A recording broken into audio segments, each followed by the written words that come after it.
안녕하세요, 박혜선입니다. 혼자 공부하는 머신러닝, 딥러닝 개정판 9장 2절 강의를 시작하도록 하겠습니다. 9장 2절은 순환신경망으로 IMDb 리뷰 분류하기입니다. 저희가 이전 시간에 순환신경망의 개념과 용어, 순차 데이터가 어떤 것인지 이런 걸 알아봤고요. 이제 2절에 직접적으로 저희가 케라스에서 제공하는 순환신경망층으로 모델을 만들어 볼 텐데요. 이 순환신경망 순차 데이터의 대표적인 데이터로가 바로 IMDb 리뷰 데이터입니다. 이 IMDb가 영화 소개하는 사이트죠. 그래서 이 IMDb 영화 사이트에 리뷰 댓글들이 많이 있거든요. 근데 물론 영어로 되어 있는데, 그래서 이 리뷰 텍스트를 모은 데이터셋입니다. 그래서 저희가 이 데이터를 가지고 모델을 이제 순차 데이터니까 이걸 처리할 수 있는 신경망을 한번 만들어 보도록 하겠습니다. IMDb 리뷰 데이터셋이고요. 이 IMDb 데이터셋은 이렇게 긍정 리뷰와 부정 리뷰, 그래서 영화에 대한 긍정적인 평가를 한 텍스트와 그렇지 않은 부정적인 한 텍스트가 각각 25,000개씩 이렇게 나눠져 있는 데이터셋입니다. 그리고 이 케라스에서 제공하는 이 IMDb 데이터셋은 각 단어가 특정한 숫자로 이렇게 매핑이 되어 있습니다. 저희가 나중에 10장에서 배울 때 이렇게 텍스트에 있는 단어를 분할하고 그 다음에 일정한 고정적인 숫자를 이제 할당하는 것을 저희가 보통 토큰화라고 부르고요. 이런 역할을 하는 도구 혹은 클래스를 저희가 토커나이저라고 이렇게 부르는데요. 케라스 같은 경우에는 지금 이런 토큰화를 이미 다 처리해서 제공을 합니다. 그래서 저희가 잠시 후에 케라스로부터 IMDb 데이터셋을 불러드릴 텐데요. 이때는 이미 이렇게 잘 토큰화되어 있는 상태로 저희가 받을 수 있습니다. 그래서 여기서 이제 알아야 될 거는 입력 텍스트를 단순하게 공백을 기준으로 잘라서 각 단어를 고유한 어떤 숫자를 매겨서 이제 바꿔놨다라고 이렇게 이해해 주시면 좋을 것 같아요. 저희가 이렇게 특별히 이 텍스트를 처리하는 것을 저희가 내추럴 랭귀지 프로세싱에서 NLP 자연어 처리 이렇게 부르죠. 물론 이제 트랜스포머가 나오기 전까지는 이렇게 순환신경으로 했던 것이 아주 보편적이고 일반적인 방법이었는데, 이제 저희가 10장에서 배울 트랜스포머 모델이 나오니까 이제 NLP가 다 이제 트랜스포머 모델로 넘어간 것 같습니다. 어쨌든 저희 이제 순환신경망을 배운다는 입장에서 처리해 보도록 하겠습니다. 그리고 이런 텍스트 데이터를 특별하게 말뭉치라고 부릅니다. 영어로 이제 코퍼스라고 하는데요. 이거는 이제 이 자연어 처리보다는 머신러닝 그 이전에도 훨씬 더 역사를 가지고 있습니다. 그래서 이 컴퓨터를 사용해서 어떤 사람이 말하는 언어나 텍스트를 이해하고 분석하고 처리하고 싶은 그런 동기가 예전부터 있었던 거죠. 그래서 그런 쪽에 연구들이 다른 방식의 연구들이 있는데요. 그때 생겼던 말이 바로 코퍼스 말뭉치입니다. 최근에는 이제 머신러닝과 특히 딥러닝이 이런 텍스트 처리에 높은 성능을 발휘하기 때문에 대부분은 이제 다 이제 딥러닝을 사용해서 텍스트를 처리하지만 예전부터 있었던 이런 용어들이 아직까지도 쓰이는 경우가 이렇게 많이 있죠. 그래서 말뭉치란 코퍼스라는 단어를 간간히 들어보실 것 같습니다. 그 다음에 이렇게 저희는 단어로 나눴는데요. 단어로 나누지 않고 단어보다 더 작은 단위로 이렇게 나눌 수 있습니다. 가령 러브스 같은 경우에는 러브와 S로 나눌 수 있죠. 그래서 어떤 좀 더 의미 있는 더 작은 세부 단위로 나눌 수 있는데요. 이렇게 작은 단위로 나누는 것을 저희가 토큰이라고 부릅니다. 그래서 토큰화이저, 토큰화 이렇게도 부르죠. 근데 이 9장에서는 저희가 단순하게 그냥 단어와 토큰을 동일한 의미로 사용하겠습니다. 그리고 저희가 고유한 단어에 어떤 숫자를 붙인다고 했는데요. 가령 he 같은 거는 요 오른쪽에 있는 그림처럼 10번이 되고, 그 다음에 follows는 11이 되고, 이런 식으로 쭉 어떤 딕셔너리처럼 저희가 이렇게 모을 수 있겠죠. 그래서 각 단어가 있고 단어의 고유한 번호가 붙어있는 이런 걸 저희가 어휘사전, 보캐브러리 이렇게 부릅니다. 그래서 이런 것도 꽤 오래전부터 있었던 그런 용어이라 저 자이노철 이분의 오래된 용어 중에 하나라고 저희가 볼 수 있습니다. 네, 이런 용어들이 등장하니까요, 네, 좀 잘 이해해 주시고요. 하지만 개념 자체가 뭐 복잡하고 어려운 건 아닙니다. 저희가 텍스트 데이터를 처리하기 위해서 고유한 단어를 뽑아내고, 데이터셋에 있는 고유한 단어를 뽑아내고 그 단어에 저희가 뭔가 데이터를 입력해서 컴퓨터로 처리하려면 숫자로 바꿔야 되잖아요. 그래서 각각 뭔가 숫자로 바꿔놓은 집합이 어휘사전이다, 이렇게 생각해 주시면 좋을 것 같습니다. 그럼 이 IMDb 데이터는 물론 텍스트 파일로 있어서 저희가 원시 파일을 읽어서 처리할 수도 있겠지만, 친절하게 케라스는 이 데이터셋을 기본으로 제공을 합니다. 워낙 유명하니까요. 그래서 케라스 데이터셋에 IMDb를 임포트한 다음에 로드 데이터를 해서 저희가 불련 세트와 테스트 세트를 이렇게 입력받을 수 있고요. 저희가 사용할 단어는 빈도 순으로 가장 많이 나오는 단어 200개입니다. 저희가 단어를 다 쓰고 싶지만 그러려면 메모리가 좀 많이 필요하거든요. 그래서 저희가 일부, 그러니까 상위 가장 빈번하게 등장하는 단어 200개만 잘라서 사용하도록 하겠습니다. 그래서 트레인 인풋과 테스트 인풋을 저희가 저장한 것을 크기를 출력해보면 아까 앞서 봤듯이 그림에서 25,000개씩 이렇게 담겨져 있는 것을 볼 수 있고요. 첫 번째 샘플을 보면 이렇게 숫자로 되어 있습니다. 그래서 이게 실제 텍스트가 아니라 정수로 고유한 인덱스로 바뀐 어떤 값이구나 하고 느끼실 수 있을 것 같고요.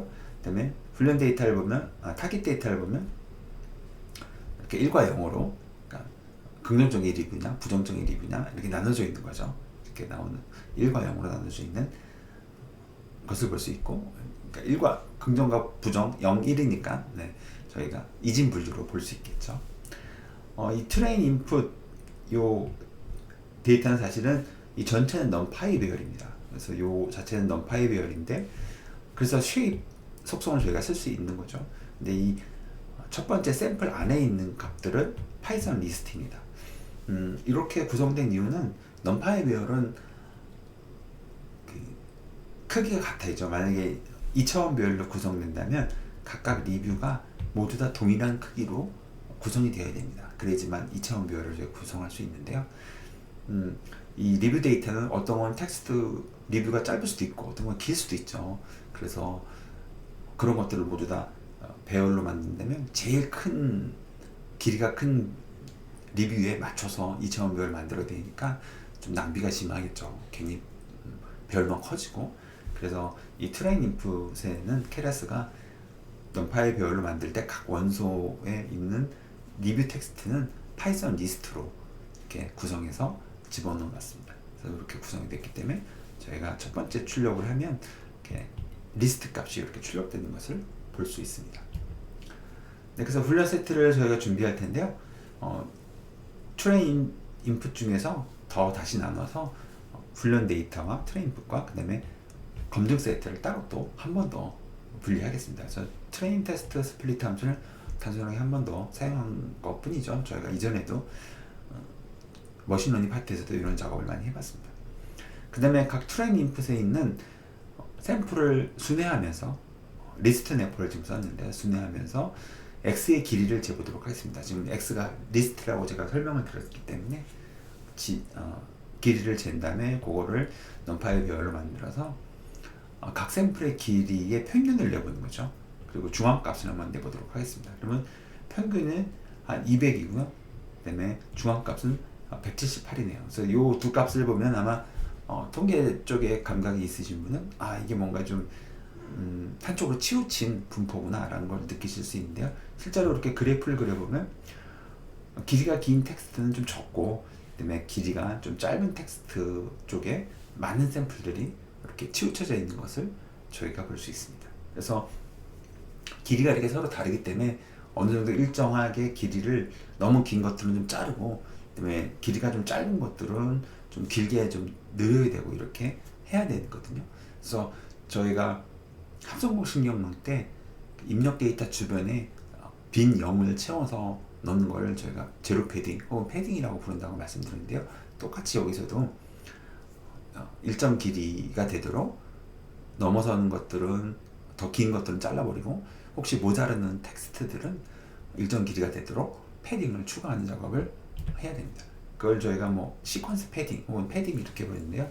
물론 저희가 수동으로 for 돌면서 길이가 0을 더 추가해서 시퀀스 등에 길이가 일정 길이가 되도록 만들 수도 있지만 케라스에서 친절하게도 이런 작업을 위해서 도구를 제공해 주고 있습니다.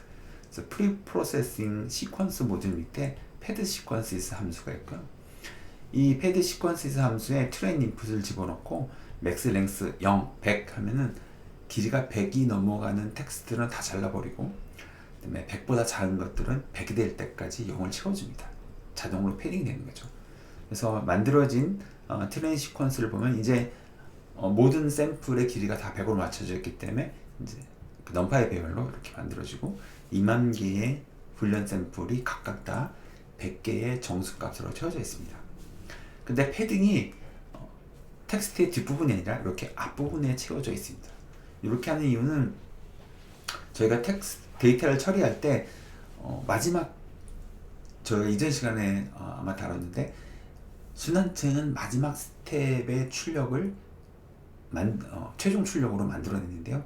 그 마지막 스텝 쪽에 0이 많이 채워져 있으면 좋지 않겠죠. 그럼 이 0에 대한 영향력이 너무 커질 거예요. 근데 사실 0은 의미가 없는 값이기 때문에 0을 먼저 처리하고 패딩을 먼저 처리하고 그다음에 실제 텍스트를 뒷부분에 처리하도록 앞쪽에 패딩하는 것이 일반적인 관리입니다. 그래서 이렇게 만들어 보면 저희가 샘플 개수 2만 개가 각각 타임 스텝이 100개 혹은 토큰이 100개 혹은 시퀀스 길이가 100인 이런 2차원 배열로 만들어집니다. 그래서 타임 스텝이냐 토큰 개수냐 시퀀스 길이냐 뭐 다 똑같은 얘기죠. 네, 이렇게 2차원 배열로 만들었습니다. 이렇게 구성을 하고 나면 이제 모델을 훈련할 준비가 된 거죠. 순환신경망을 제가 만들어 볼 텐데요. 시퀀셜 클래스를 사용해서 먼저 인풋 함수를 사용해서 모델의 인풋을 크기를 정해 줘야 될 텐데요. 저희가 앞서 모델이 100개의 입력을 저희가 각 시퀀스의 길이가 100이었으니까 100개고요. 각 시퀀스가 지금은 정수로 되어 있지만 각 정수를 200차원의 벡터로 표현할 예정입니다. 이렇게 되는 건 저희가 앞에서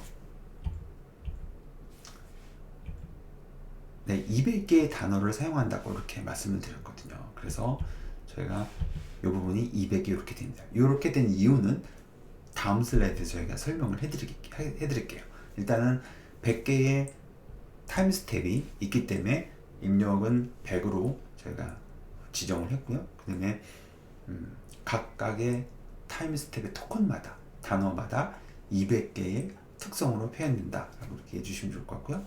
그다음에 가장 기본적인 RNN이 저희가 이전 시간에 설명드린 그 RNN 그 구조랑 똑같은 게 심플 RNN 클래스에 정의되어 있습니다. 저희가 8개의 뉴런을 사용하도록 지정을 해서 애드 메소드에 추가했고요. 마지막에는 이진 분류이기 때문에 뉴런 하나만 놓고 활성화 함수는 시그모이드로 둬서 이렇게 출력을 만들었습니다. 해서 모델을 만들면 이렇게 모델이 간단하게 만들어지는 것을 볼 수 있습니다. 그리고 저희가 이제 모델을 훈련해야 되는데요. 먼저 저희가 데이터를 아까 만든 2만의 100차원인 이 데이터를 그대로 전달하는 것이 아니라 변환을 해야 됩니다. 왜냐면 저희가 이전 시간에 설명드렸듯이 이 순환층은 3차원 데이터를 입력받거든요. 그래서 이 각각의 토큰이 어떤 벡터로 표현이 되어야 됩니다. 그래서 그 작업을 저희가 하는 방법이 두 가지가 있는데 첫 번째로 가장 기본적인 방법이 원핫 인코딩입니다. 혹은 저희가 백 오브 워드 방식이라고 이렇게 부르기도 하고요. 이 원핫 인코딩은 뭐냐면 저희가 200개의 단어가 있으니까 여기를 200차원으로 만드는 겁니다. 그 다음에 가령 이게 좀 하나 둘셋넷 0부터 시작하니까 여기 열이네요. 네, 10 인덱스 10인 위치에 가령 I love you 있는데 i가 10으로 만약에 토큰화가 됐다. 그래서 어휘사전에 i가 10으로 들어있다면 200차원을 만들고 인덱스가 10인 곳에 1로 두고 나머지는 다 0으로 만드는 거죠. 이게 바로 i에 대한 200차원의 표현입니다. 왜 200차원으로 했냐면 어휘사전에 있는 단어가 200개니까 그 200개의 단어를 모두 다 이렇게 원하드 인코딩으로 표현하려면 200차원이 필요하겠죠. 그래서 이런 방식이 맨 처음에는 좀 낯설게 느껴질 수 있는데, 저희가 가령 i가 10이고 u가 11이라고 하면 이 숫자를 만약에 그대로 정수값을 신경망에 입력하면 11이 높은 값이잖아요. 값이 크고 이건 10 값이 작고. 근데 사실 i와 u가 값이 크고 작은 건 아니잖아요. 그렇죠? 모두 다 동일한 텍스트 데이터고 서로 다른 의미를 가지고 있는데 순서가 부여되면 좋지 않겠죠. 그래서 얘를 원하드 인코딩으로 바꿔서 처리를 해야 됩니다. 이건 저희가 이전에도 아마 그 머신러닝 공부를 할 때 저희가 배웠을 때 원하드 인코딩을 사용했었죠. 그때 다 이런 방식을 저희가 사용했었습니다. 그래서 그 10과 11로 그대로 정수값 쓰지 않고 이렇게 원하드 인코딩으로 바꿔서 처리합니다. 이게 가장 기본적인 범주형 데이터를 이제 바꾸는 그런 방식이고요. 머신러닝 파트에서 저희가 원하드 인코딩을 안 썼었나요? 제가 갑자기 혼돈이 다른 책과 막 혼돈이 돼서 혹시 제가 말 실수를 했다면 양해를 부탁드리고요.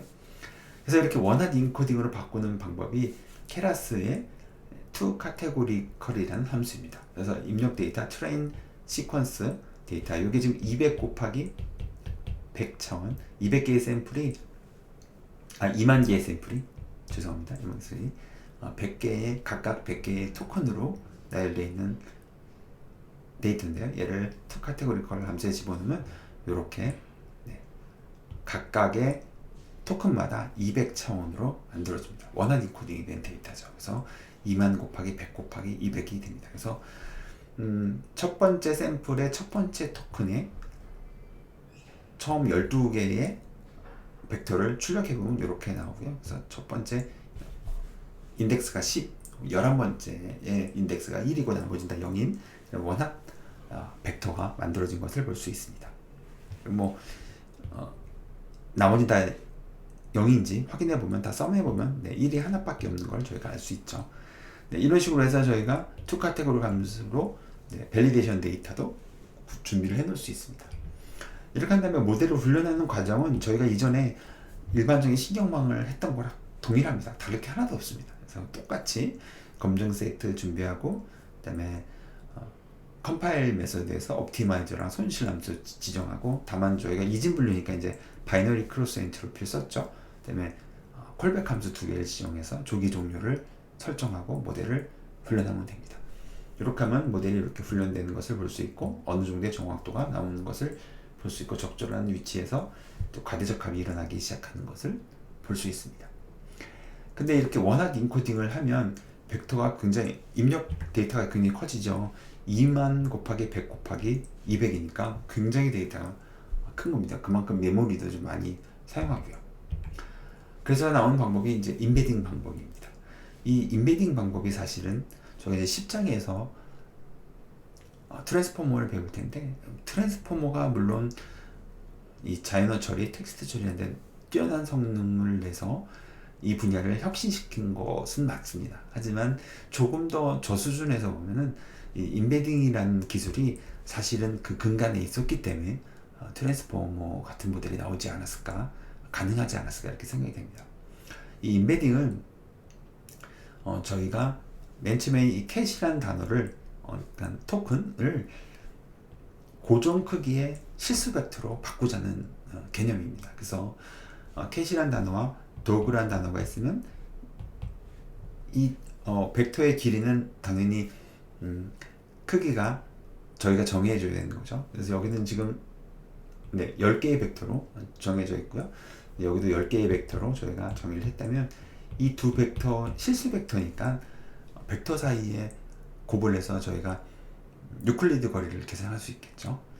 혹은 유사도를 계산할 수 있겠죠. 이렇게 계산을 하면 캣과 도구는 비교적 가깝고, 그 다음에 가령 뭐 탱크 같은 단어의 벡터는 이거와 좀 멀리 떨어져 있고, 이렇게 표현할 수 있습니다. 이런 벡터를 학습할 수 있는 거죠. 이런 인거를 학습할 수 있다고 그 초기에 이제 많은 저희가 이 인공신경망이 대두되기도 전에 벌써 이런 것을 연구하고 제기했던 사람들이 있습니다.